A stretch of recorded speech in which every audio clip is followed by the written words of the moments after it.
चलें, अब हम लोग जौन सा है ना पॉइंट नंबर 286 से जौन सा है वो कंटिन्यू करें। पेज नंबर 175 है रफीला 12th एडिशन का। तो हमारे पास ये पॉइंट आ रहा है scenario of fifth seventh and eight cranial nerve. तो आपके पास कौन सा रीजन डैमेज होगा? पॉन्स होगा। हमने पढ़ा था कि जो थर्ड और फोर्थ क्रेनियल नर्व्स होती हैं वो मिड ब्रेन में होती हैं। फिर 5 से लेकर 8 तक नेक्स्ट 4 आपके पास पॉन्स में होती हैं, और उसके बाद जो नेक्स्ट 4 है वो आपके पास मेडुला के अंदर होती हैं। ठीक है, फिर उसने ये बताया हुआ है कि जो क्रिबरी फ्रॉम प्लेट होती है उसमें आपके पास फर्स्ट क्रेनियल नर्व होती है, ऑप्टिक कनाल के अंदर आपके पास सेकंड क्रेनियल नर्व होती है। ठीक है, उसके बाद सुपीरियर ऑर्बिटल फिशर के अंदर आपके पास थर्ड क्रेनियल नर्व आ रही थी, फोर्थ क्रेनियल नर्व आ रही थी, और फिफ्थ की जौन सी होती है वो ऑफ्थेल्मिक ब्रांच आ जाती है और सिक्स्थ आती है। ठीक है, इसी तरह हमने पढ़ा था कि regarding pons which nerve arises, तो पॉन्स के अंदर आपके पास जौन सी होती है वो फिफ्थ सिक्स्थ और सेवन्थ क्रेनियल नर्व्स हो रही अराइज कर रही होती हैं। आइज लुकिंग डाउनवर्ड्स लीजन आपके पास कहाँ पे होगा? मिड ब्रेन के अंदर होगा। नर्व अराइजिंग फ्रॉम पॉन्स आपके पास 5 6 7 8 है।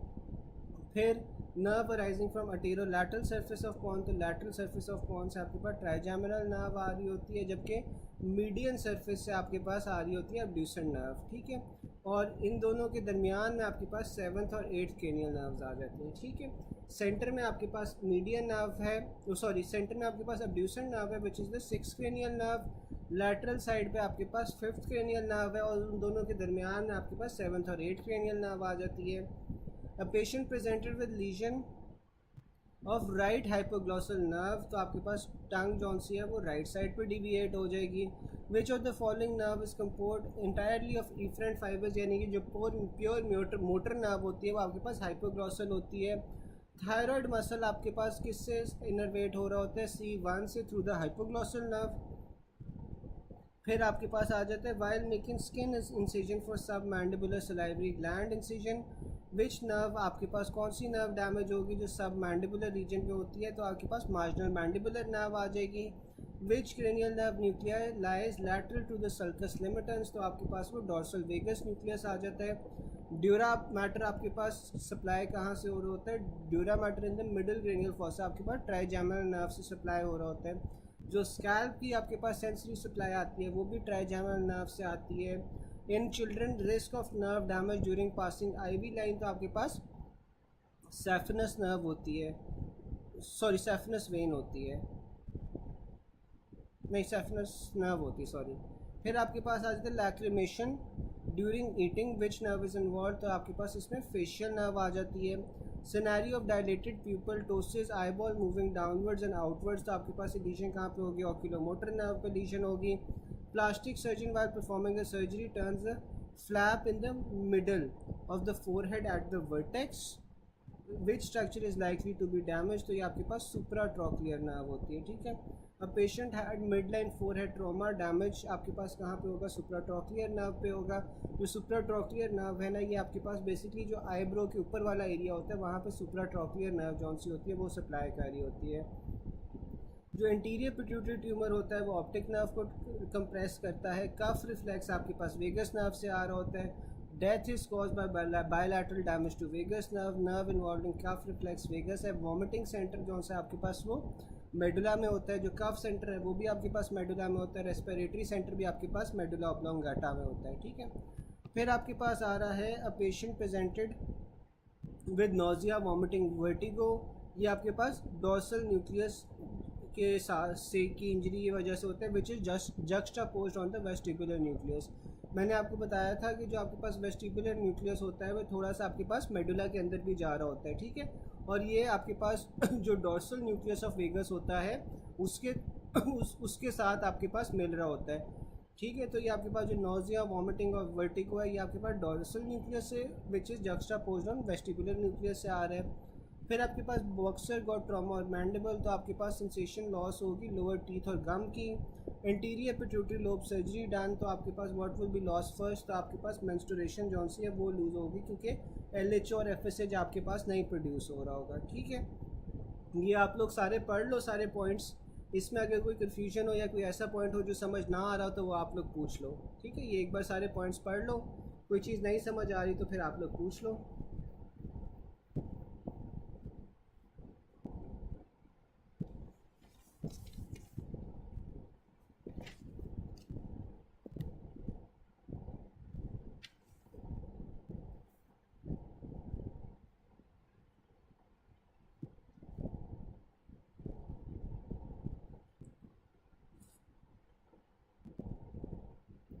गाइस कोई ऐसा पॉइंट है जो अभी तक समझ ना आया हो इसमें से, ऊपर 286 पॉइंट में से?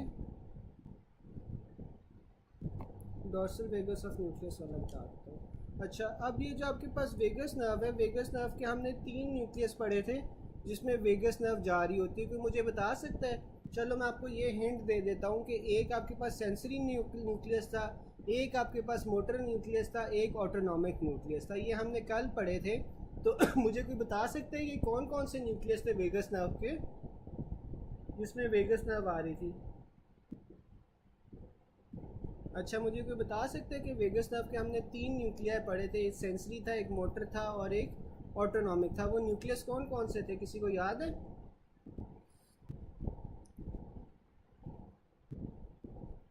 अच्छा, एक हमारे पास डॉर्सल हो गया, न्यूक्लियस एम्बिगुअस हो गया, ट्रैक्टस सॉलिटेरियस हो गया। ठीक है, बिल्कुल। अब ये तीनों न्यूक्लियस के अंदर ना आपके पास वेगस नर्व जो सी है ना वो जारी होती है। अब इसमें से जो आपके पास ट्रैक्टस सॉलिटेरियस है, ट्रैक्टस सॉलिटेरियस आपके पास सेंसरी न्यूक्लियस था, ठीक है ना। न्यूक्लियस जो एम्बिगुअस था वो आपके पास मोटर न्यूक्लियस था जो लेरिंग्स फेरिंग्स के मसल्स वगैरह को कंट्रोल कर रहा होता है, डिस्फेजिया होता है अगर इसके डैमेज से। और तीसरा आपके पास जौन सा है ना वो डॉर्सल मोटर न्यूक्लियस था। जो डॉर्सल मोटर न्यूक्लियस था वो आपके पास ऑटोनॉमिक था, और वो जो पैरासिम्पथेटिक होते हैं ना वेगस के फाइबर्स वो लेके जाता है आपके पास हार्ट पे, लंग्स में, इन सारी जगहों पे आपके पास वेगस नर्व के सेंसेशंस लेके जाता है जो पैरासिम्पथेटिक होती हैं, ठीक है। अब ये जो डॉर्सल वेगस न्यूक्लियस है ये आपके पास कहाँ पे पाया जाता है? क्योंकि जो 10th क्रेनियल नर्व के न्यूक्लियस होते हैं वो आपके पास कहाँ पे होंगे?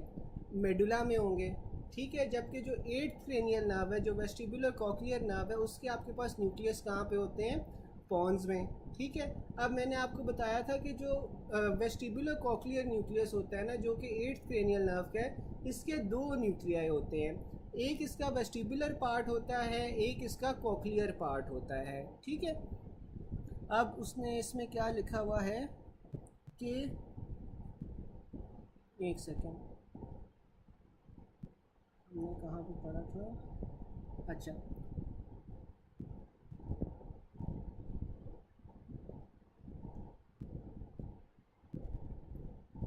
कहाँ गया?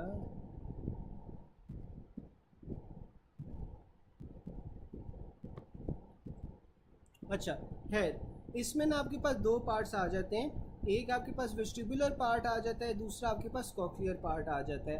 अब इसका जो आपके पास वेस्टिबुलर पार्ट है ना which is associated with balance का मेंटेनेंस वगैरह, ठीक है, वो थोड़ा सा आपके पास पॉन से नीचे मेडुला के अंदर भी जा रहा होता है, ठीक है। तो ये जो मेडुला के अंदर जा रहा होता है ना, यहाँ पे ये जौन सा होता है ये सुपर इम्पोज हुआ होता है on the dorsal medius nucleus of the vagus nerve, ठीक है। वो दोनों इकट्ठे जुड़े होते हैं या ओवरलैप कर रहे होते हैं, ठीक है। तो इसलिए आपको उन दोनों के सिम्टम्स आपको इसमें साथ मिल रहे थे सिनेरियो में। मुझे अब सिनेरियो तो नहीं मिल रहा, तो मुझे पॉइंट नंबर बता सकते हैं कि कौन से पॉइंट नंबर पे था?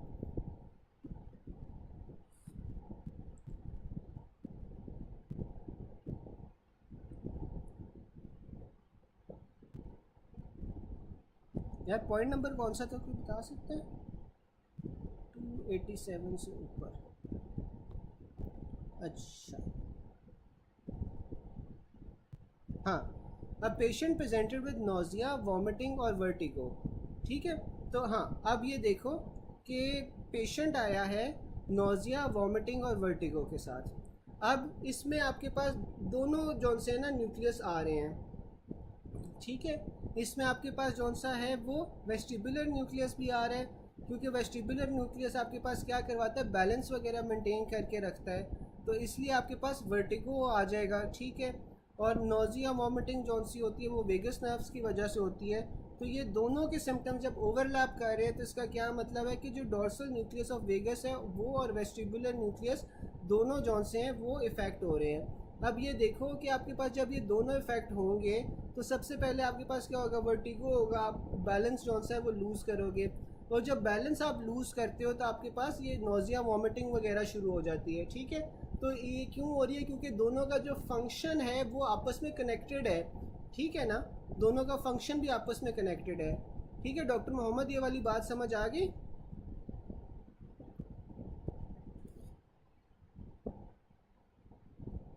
डॉक्टर मोहम्मद समझ आ गई वाली बात? चले, अब आपके पास ना वो बता रहा है कि जो सुपीरियर कॉलिकुलस है वो विजुअल सेंसेशंस को लेके जाता है, और जो इंफीरियर कॉलिकुलस है ये ऑडिटरी सेंसेशंस लेके जाता है। अच्छा, अब मुझे कोई बता सकता है ये जो सुपीरियर और इंफीरियर कॉलिकुलस है ये ब्रेन स्टेम के किस पार्ट के ऊपर प्रेजेंट होते हैं? कोई मुझे ये बता सकता है जो सुपीरियर और इंफीरियर कॉलिकुलस है ये ब्रेन स्टेम के किस पार्ट पे होंगे?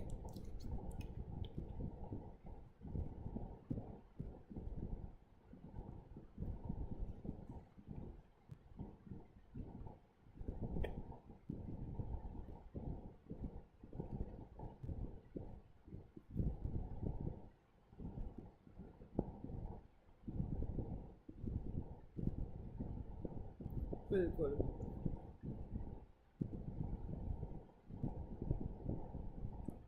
अच्छा, बाकी सब बताओ, बाकी सबको क्या लगता है सुपीरियर इंफीरियर कॉलिकुलस किस पार्ट पे प्रेजेंट होते हैं?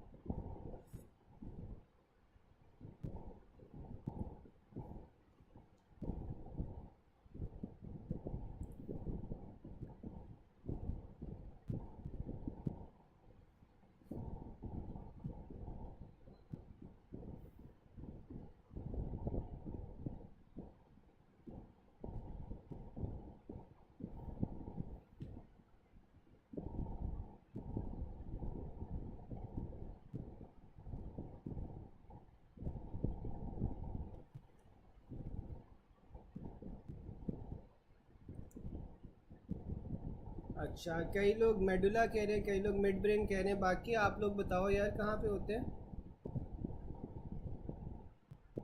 मिड ब्रेन पे होते हैं ना, मेडुला क्यों सारे कह रहे हो? मिड ब्रेन पे नहीं होते सुपीरियर इंफीरियर कॉलिकुलस तो?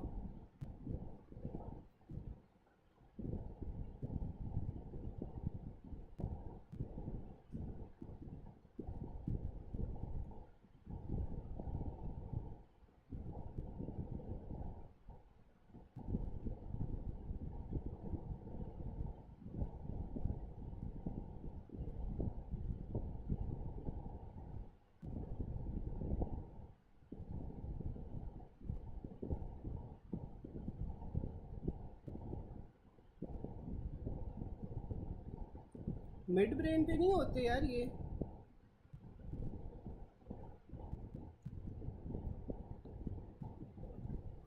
मिड ब्रेन पे होते हैं ना ये जो सुपीरियर और इंफीरियर कॉलिकुलस है। हाँ, क्योंकि ये देखो जो आपके पास ये होता है ना कॉलिकुलस, ये आपके पास कब बनता है? किसी को पता है कि सुपीरियर कॉलिकुलस कब बन रहा होता है?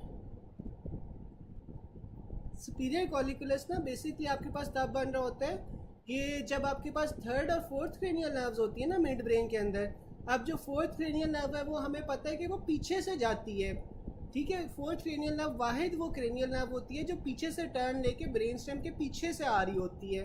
तो ये फिर आपके पास सुपीरियर कॉलिकुलस बना रही होती है। तो आप लोग यार इस तरह रट्टे तो मार लेते हो, लेकिन ये तो आप देखो ना कि आपको आई एम श्योर के फंक्शंस पता होंगे कि सुपीरियर कॉलिकुलस इंफीरियर कॉलिकुलस के क्या होते हैं, लेकिन ये भी आपको पता होना चाहिए ना कि मिड ब्रेन के अंदर होते हैं। ठीक है, अब जो सुपीरियर कॉलिकुलस है उसका क्या काम होता है, वो विजन के साथ एसोसिएटेड होता है, यानी कि वो कॉन्जुगेट वर्टिकल गेज करवा रहा होता है, और जो इंफीरियर कॉलिकुलस होता है वो आपके पास ऑडिटरी सिग्नल्स के साथ होता है। तो योर आइज आर अबव, तो ये आपके पास सुपीरियर कॉलिकुलस आ जाता है जो विजुअल लेके जा रहा होता है, और फिर आपके पास जो ईयर्स होते हैं वो नीचे होते हैं, तो इंफीरियर कॉलिकुलस आपके पास ऑडिटरी जौन सा है सिग्नल्स लेके जा रहा होता है। सुपीरियर कॉलिकुलस आपके पास विजन के साथ एसोसिएटेड होता है। Superior colliculus is compressed, it will affect eye muscles and cause what, तो आपके पास इसमें कॉन्ट्रालैटरल स्केडीज मूवमेंट होती है, ठीक है। आई थिंक आप लोगों को पता होगा कि स्केडीज मूवमेंट क्या होती है। ये आप लोग चैट बॉक्स में बताओ कि स्केडीज मूवमेंट में आपके पास क्या हो रहा होता है। Which of the following statements is correct regarding CSF। तो CSF जो सा होता है ना, आपके अरेकिनॉइड वेलाए होते हैं, अरेकिनॉइड वेलाए के अंदर ये रीअब्जॉर्ब हो रहा होता है। CSF सब अरेकिनॉइड स्पेस में होता है। आपको ये भी पता है जो CSF है that is made up by the ependymal cell of the, बिल्कुल अपवर्ड और डाउनवर्ड मूवमेंट होती है।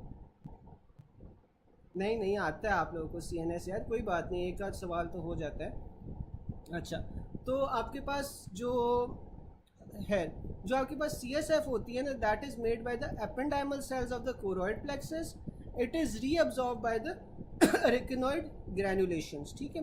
अब जो CSF है वो आप लोगों को पता है कि ependymal cells of choroid plexus से बन रहा होता है। अब ये जो एपेंडाइमल सेल्स है ना कोरोइड प्लेक्सस के, ये आपके पास किस चीज़ को लाइन कर रहे होते हैं? ये आपके पास वेंट्रिकल्स को लाइन कर रहे होते हैं। और वेंट्रिकल्स में भी आपके पास स्पेसिफिकली अगर वो पूछे तो लैटरल वेंट्रिकल को लाइन कर रहे होते हैं, थर्ड वेंट्रिकल को लाइन कर रहे होते हैं, जो ये एपेंडाइमल सेल्स होते हैं कोरोइड प्लेक्सस के। इनका काम क्या होता है कि ये CSF को प्रोड्यूस कर रहे होते हैं, और जो CSF आपका प्रोड्यूस हो रहा है वो रीअब्जॉर्ब हो रहा होता है बाय अरेकिनॉइड ग्रैनुलेशंस, ठीक है। फिर आपके पास आ जाता है drains into the ड्यूरल venous sinuses. तो ये आपके पास ड्यूरल वीनस साइनसेस के अंदर जाके ड्रेन होंगे। फिर majority of CSF is produce from with in the two lateral ventricles. तो जो आपके पास लैटरल वेंट्रिकल्स होते हैं उनसे ये प्रोड्यूस हो रहा होता है। फ्रॉम लैटरल वेंट्रिकल्स आपके पास कहाँ पे जा रहा होता है? थर्ड वेंट्रिकल में। अच्छा, मुझे एक सवाल का जवाब दो आप लोग कि जो दो लैटरल वेंट्रिकल्स होते हैं वो सेपरेट किस चीज़ से हो रहे होते हैं? कौन सा स्ट्रक्चर होता है जो दोनों लैटरल वेंट्रिकल्स को सेपरेट कर रहा होता है? ये काफ़ी बार पेपर में भी आ चुका है। आप लोग बता सकते हो कि ये कौन सा स्ट्रक्चर होता है जो दोनों साइड के लैटरल वेंट्रिकल को सेपरेट कर रहा होता है?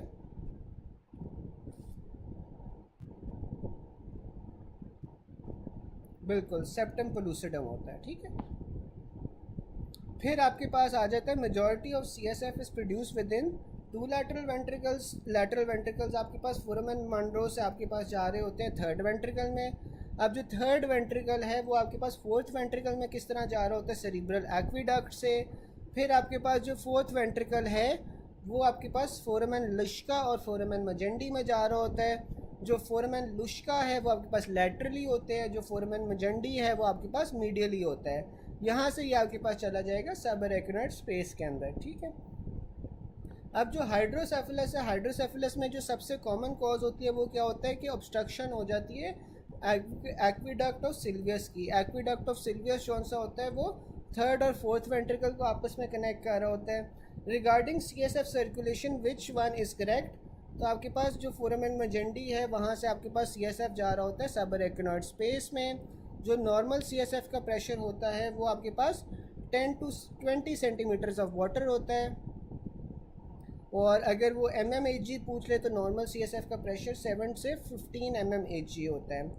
CSF की स्पेसिफिक ग्रेविटी अगर आप देखो तो वो 1.005 से लेकर 1.009 तक होती है।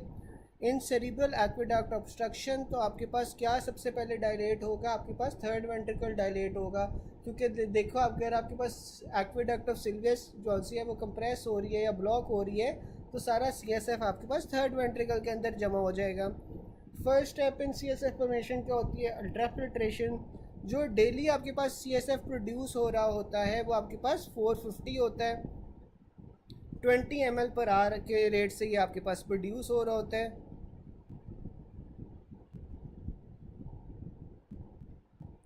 ठीक है डॉक्टर मोहम्मद, वो आपके पास रेंज है ना 1.005 से लेकर 1.009 तक रेंज है।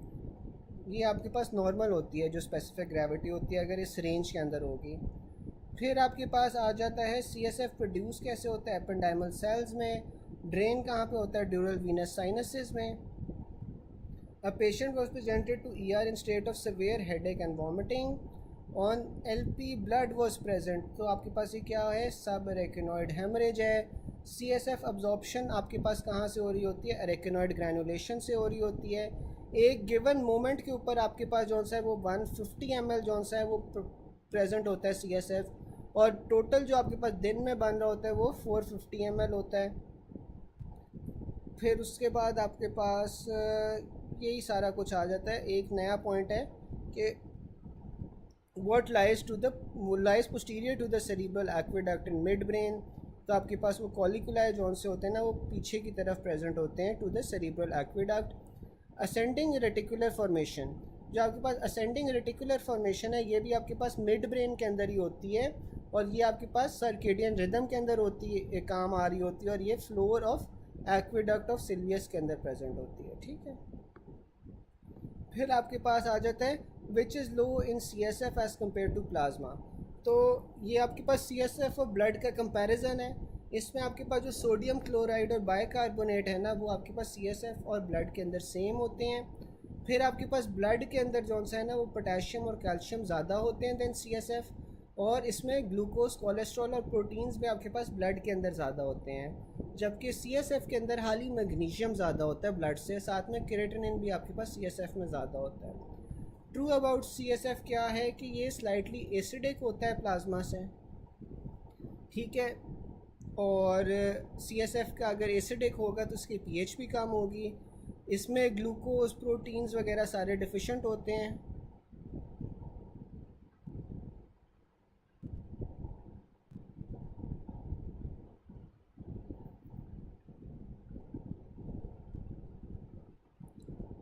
हाँ, तो डॉक्टर सादिया, इसमें भी यही लिखा हुआ है ना कि जो सोडियम है, सोडियम आपके पास सेम होता है। अगर हाँ, अब अगर आपके पास ये आ जाए कि ज़्यादा क्या चीज़ है CSF में, तो उसमें आप मैग्नीशियम को प्रेफर करोगे ओवर क्लोराइड। यहाँ पे क्लोराइड इक्वल लिखा हुआ है, लेकिन आप सही कह रहे हो कि क्लोराइड जौन सा होता है वो थोड़ा ज़्यादा होता है CSF में एज़ कम्पेयर टू ब्लड। लेकिन अगर ये दोनों ऑप्शंस में आ जाए तो आपने फिर मैग्नीशियम को प्रेफर करना है। ठीक है, फिर आपके पास आ जाता है ट्रू रिगार्डिंग CSF इज़। तो CSF के अंदर आपके पास ग्लूकोज जौन सा होता है वो कम होता है than plasma. CSF osmolarity is more than plasma due to low glucose. ठीक है, तो CSF की ऑस्मोलैरिटी आपके पास प्लाज्मा से ज़्यादा होती है। ठीक है, फिर आपके पास आ जाता है withdrawal of cerebrospinal fluid, needle moves through the epidural space, फिर ड्यूरल स्पेस और फिर सब एरेक्नॉइड स्पेस में चली जाती है। ठीक है, अब आपने CSF निकालना है, तो CSF आप कहाँ से निकालोगे? सब एरेक्नॉइड स्पेस में जाना पड़ेगा ना, तो उसमें आपको एपिड्यूरा और फिर सब ड्यूरा को पियर्स करना पड़ेगा। इसमें सबसे पहले आपके पास लेयर आ जाती है स्किन की, स्किन के बाद फेशिया सबक्यूटेनियस फैट आ जाता है, फिर सुप्रास्पाइनस लिगामेंट, फिर इंटरस्पाइनस लिगामेंट, लिगामेंटम फ्लेवम, फिर आपके पास एपिड्यूरल स्पेस आ जाती है। यहाँ पे आपके पास जौन सी है ना एपिड्यूरल एनेस्थीसिया, यहाँ पे आप स्टॉप कर देते हो। फिर आपके पास ड्यूरा आ जाती है, ड्यूरा के बाद आपके पास needle pops into the subarachnoid space. ठीक है, इसमें प्रोटीन को प्रेफर करेंगे ग्लूकोज से। फिर आपके पास आ जाता है during LP after crossing फ्लेवम L3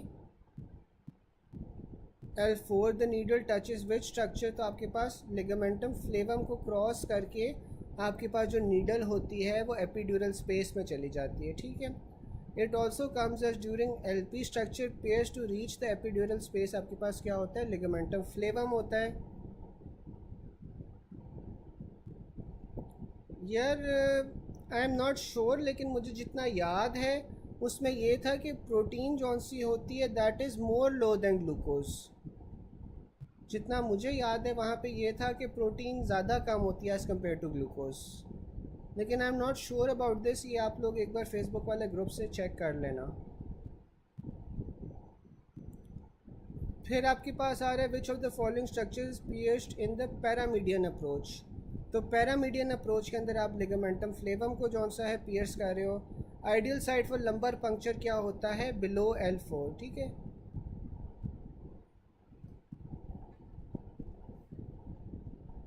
फिर आपके पास आ जाती है रिगार्डिंग एपिड्यूरल स्पेस एक्सटेंशन। तो एपिड्यूरल स्पेस जौन सी है वो फोरामेन मैग्नम से आपके पास जा रही होती है S2 तक। साइट ऑफ एपिड्यूरल एनेस्थीसिया आपके पास क्या होता है? अंडरगोइंग वजाइनल हिस्टेरेक्टमी आपके पास सेक्रल हाइएटस होगा। ठीक है, अच्छा गाइस, ये आप लोग एक बार लेयर्स पढ़ लो। लेयर्स के अंदर कोई कन्फ्यूजन है तो फिर आप लोग बताओ। देखो, सबसे पहले स्किन है, स्किन के बाद फेशिया है, सबक्यूटेनियस फैट है, सुप्रास्पाइनस लिगामेंट है, इंटरस्पाइनस लिगामेंट है, फिर लिगामेंटम फ्लेवम है, फिर आपके पास एपिड्यूरल स्पेस आ जाती है। एपिड्यूरल स्पेस के बाद आपके पास ड्यूरा आ जाएगी, और ड्यूरा के बाद आपके पास जो नीडल है वो सबरेक्यूनर स्पेस के अंदर चली जाएगी। ठीक है, तो यहाँ पे वो सबसे ज़्यादा लिगामेंटम फ्लेवम का ही सवाल पूछता है कि एपिड्यूरल स्पेस में जाने के लिए आपके पास कौन सा जो लिगामेंट होता है वो पियर्स करना होता है, तो आपने वो लिगामेंटम फ्लेवम को कौन सा है वो पियर्स करना होता है। फिर जो आपके पास स्पाइनल कॉर्ड होता है ना, spinal cord is suspended in dura.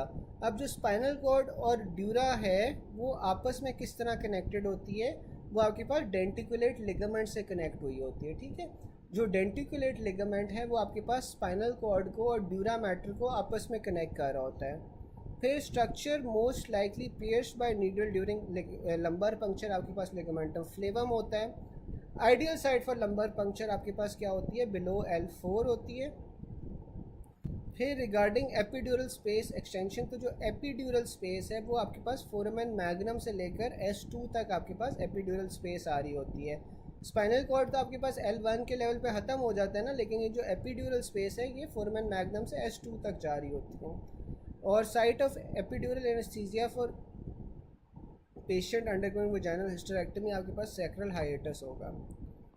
फिर आपके पास आ जाती है man moving down in the elevator, तो अगर ऊपर नीचे हो रहा है तो आपके पास वो सैक्यूल है। अगर आपके पास लीनियर हॉरिजॉन्टल एक्सेलरेशन है तो फिर आपके पास यूट्रिकल होगा। अगर आपके पास एंगुलर एक्सेलरेशन है तो एंगुलर एक्सेलरेशन के अंदर आपके पास सेमी सर्कुलर कैनाल्स हो जाएंगे। ठीक है, यही आगे उसने MCQs में लिखा हुआ है। फिर आपके पास आ जाता है during which stage of sleep do theta waves appear, तो थीटा वेव्स आपके पास स्टेज 1 ऑफ REM स्लीप में आती हैं। इसमें आपके पास निमोनिक है at night bad drinks blood. ठीक है, तो बीटा वेव्स आपके पास आती हैं अवेक में जब आइज़ ओपन होती हैं। जो आपके पास अल्फ़ा वेव्स हैं वो आपके पास अवेक में आते हैं, लेकिन यहाँ पे आपके पास आइज़ क्लोज हो जाती हैं। अब जो नॉन REM स्लीप है जो कि स्टेज 1 है लाइट स्लीप की, उसमें आपके पास थीटा वेव्स आ रही होती हैं। जो नॉन REM टाइप 2 है, स्टेज 2 है, इसके अंदर डीप स्लीप होती है, डेल्टा वेव्स आ रही होती हैं। फिर आपके पास REM स्लीप आ जाता है, REM स्लीप के अंदर आपके पास बीटा वेव्स आ रही होती हैं। ठीक है, अच्छा, अब मुझे कोई ये बता सकता है कि जो बच्चे होते हैं, बच्चों के अंदर सबसे कॉमन वेव्स कौन सी होती हैं? कोई चैट बॉक्स में बता सकते हैं कि बच्चों के अंदर कॉमन वेव्स कौन सी होती हैं?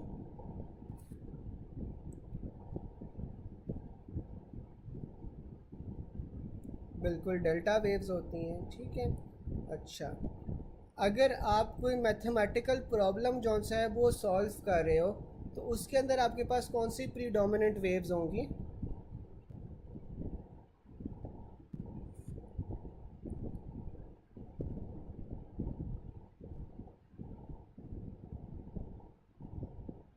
बिल्कुल, उसमें बीटा वेव्स होंगे। ठीक है, फिर आपके पास आ जाता है deep sleep is characterised bye,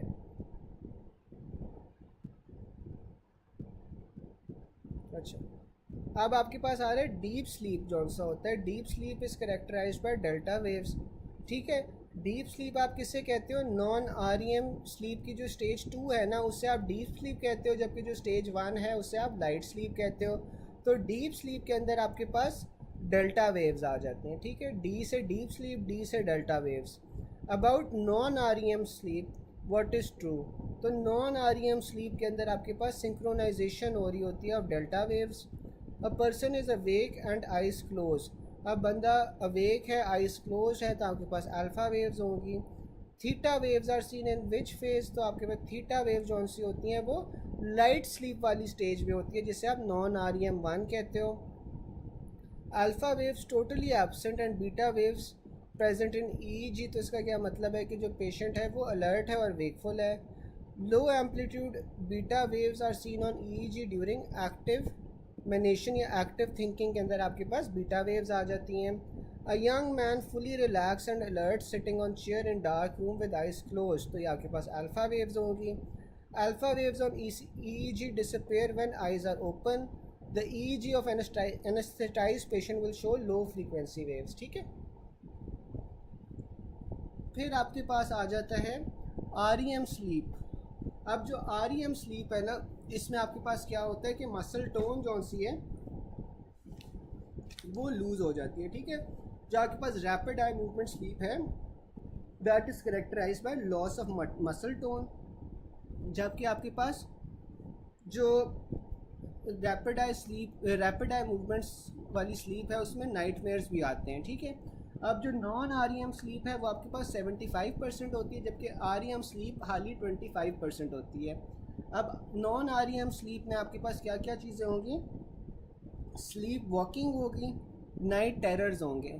night terrors क्या होते हैं, ऐसे ख्वाब जो आपको आते हैं लेकिन आपको बाद में याद नहीं रहते, उससे आप नाइट टेरर्स कहते हो। साथ में बेड वेटिंग होगी और ब्रक्सिज्म होगा। ब्रक्सिज्म में क्या होता है, क्लेंच टीथ हो जाते हैं। REM स्लीप आपके पास 25% होती है। जो ज़्यादातर ड्रीम्स होती हैं वो आपके पास REM स्लीप के अंदर आती हैं और इसमें लॉस ऑफ मसल टोन हो जाता है। रैपिड आई मूवमेंट स्लीप है तो इसमें आई मूवमेंट्स होंगी, मसल टोन लूज़ हो जाएगा, प्यूपल्स की कंस्ट्रिक्शन होगी, पीनाइल इरेक्शन होगी, नाइट मेयर्स होंगे। नाइट मेयर्स क्या होते हैं, वो ख्वाब जो आपको याद रहते हैं। साथ में इसमें एसिटाइल कोलिन जौन सा है वो ज़्यादा होगा। डिप्रेशन के अंदर आपके पास जो रैपिड आई मूवमेंट्स वाला फेज़ है वो बढ़ जाता है।